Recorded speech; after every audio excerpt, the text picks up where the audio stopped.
लड़की एक कार को जो कि जंगल में कहीं खड़ी थी और उस लड़की को बहुत सारे कॉल्स आ रहे थे और हम उसकी माँ की आवाज सुन पाते हैं, जिसके अंदर वो ये कहती है कि काफी दिन हो चुके हैं और वो गायब है और किसी से भी मिल नहीं रही है, किसी से भी कांटेक्ट नहीं कर रही है और उसका एक बॉयफ्रेंड बना था जिससे उसका ब्रेकअप हो गया और वो कुछ भी गलत कदम न उठाए। उसकी मदर को बहुत ही ज्यादा चिंता है और अगर उसको कुछ हुआ तो वो जी नहीं पाएंगे। लेकिन तभी हम उस लड़की को देखते हैं जो कि एक पेड़ से लटकी हुई थी। उसने खुद को ही मार डाला था और उसके ऊपर वही पोलन लगा हुआ था, वो भी बहुत सारा। अब आगे हम देखते हैं हेरा नाम की एक यंग लड़की को जो कि थोड़े महीने पहले से ही एक फाइनेंशियल फर्म में जॉब कर रही थी। वो एक बहुत ही सीधी साधी लड़की है और अपने जॉब को लेकर बहुत ही ज्यादा एक्साइटेड है। ऐसा ही है, उसका सपना है।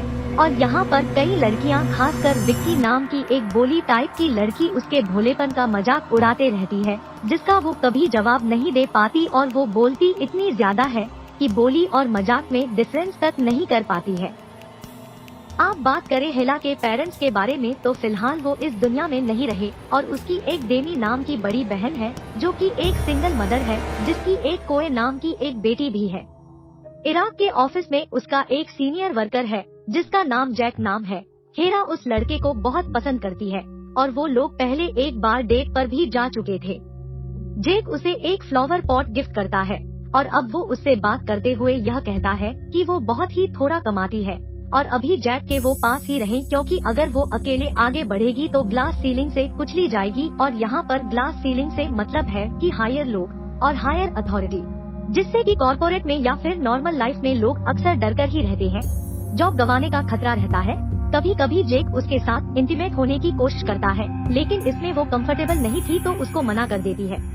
लेकिन वो उसके साथ में जबरदस्ती करता है और घर चला जाता है, जिससे बेचारी हेला को बहुत ज्यादा दुख पहुंचता है। लेकिन वो बहुत ही ज्यादा भोली है और ऊपर से वो जैक से प्यार करती है और तो और उसे अपने करियर से बहुत ज्यादा प्यार है, तो वो इस हादसे को अपने अंदर ही दबा लेती है जैसे कभी ये हुआ ही ना हो। लेकिन से में नाइट उसे घर के बाहर किसी मिस्टीरियस जैसी चीज का आभास होता है और तभी हिस्ट्री मॉन्स्टर की शैडो दिखाई देती है जो कि लाइट्स ऑन करने पर गायब हो जाती है और हेरा को ये अपना वहम लगता है। अब तो रात में उसकी नींद अपने आप खुलने लगती है और उसका कोई दोस्त भी नहीं था और जैक उससे प्यार तो करता नहीं था, तो वो उसके दिए हुए फ्लावर को अपना दोस्त या फिर ऐसा चाइल्ड मान लेती है और उससे बातें करने लगती है और उसको फ्रेंड बना लेती है। एक बार वो उसके बीज को टच करती है तो उसकी उंगली में भी वो येलो पोलन लग जाता है। अब जैक अपनी जैकेट उसके घर पर ही भूल गया था, लेकिन जैक कहता है कि अगर हेरा फिर से उसके साथ इंटीमेट होगी तभी वो मिलेगा और इसके लिए वो तैयार नहीं होती। साथ ही साथ इस बात का हेरा को काफी बुरा लगता है कि जैक उससे लव नहीं करता है। जैक उसको बुरा भला बोलकर वहाँ से चला जाता है।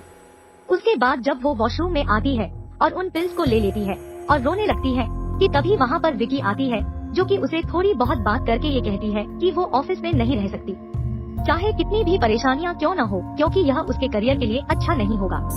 तब विक्की के जाने के बाद में वॉशरूम के गेट के पास ही वही ट्री मॉन्स्टर आ जाता है और लाइट्स बहुत ही ज्यादा फ्लिकर होने लगती है, जिससे वो बहुत ही डर जाती है और सब ठीक होने के बाद बाहर आती है तो गेट पर ढेर सारा पॉलन लगा हुआ होता है। अगले दिन हेरा अपने घर पर थी, जहाँ पर तभी उससे मिलने डेमी और कोए आते हैं और वो लोग डिनर करती है, आपस में बात करते हैं और हेरा अपनी उलझन के बारे में अपनी बहन को बताने का सोचती है लेकिन बता नहीं पाती। खैर अब कोई यहाँ पर हेरा के लिए कुछ फ्लावर पॉट्स को ड्रॉ करती है, जिसके बारे में वो पूछती है तो कोई भी बताती है कि उसके टीचर मर गई है और लोग कहते हैं कि उनकी बॉडी को बैग में रखा था ताकि वो फ्लावर्स के रूप में वो ग्रो हो पाए और हेरा भी फ्लावर्स की तरह आगे बढ़े और ग्रो करे, इसलिए उसने यह ड्रॉ किया। अब डेमी तैयार होकर अपने नए डेट से मिलने चली जाती है और घर पर हेरा कोए के साथ रुक जाती है। बाद वो सो जाती है और जागने पर वो देखती है कि कोए वहाँ पर नहीं थी।